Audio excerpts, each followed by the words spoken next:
قله غیرت توی اوج تجلی احساس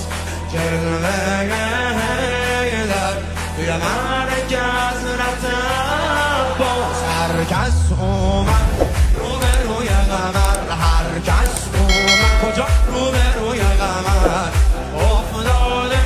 زمین بدون سخه تو چشماش نمیشه نگاه کرد وقتی که عذب کنه قمر سینه زنی یا نه بسم الله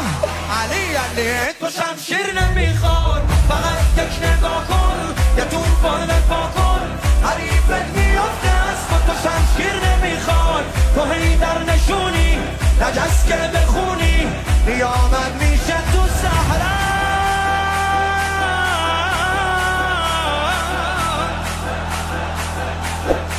بگم علی مدد لقمان زانو زد به هدف در خونه لقمان زانو زد به هدف در خونه عباس دیگه روغیه دیده آسمون رو روشونه عباس روغیه دیده آسمون رو روشونه سوال این زلزله است یا نره یعنی این زلزله است یا نره یعنی عباسه یا یکی بیاد بگه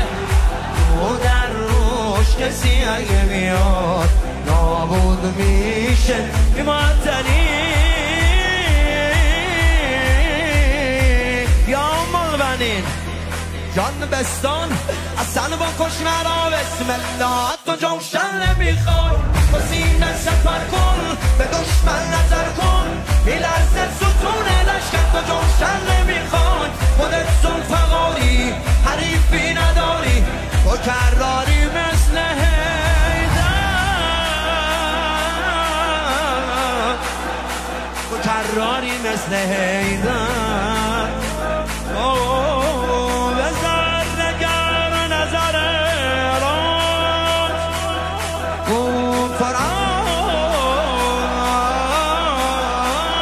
کنن به آسمان رود اون کار آفتاب کند به آسمان رود اون کار آفتاب یا علی ابو فوزل عباس ابو فوزل عباس ابو فوزل عباس ابو فوزل عباس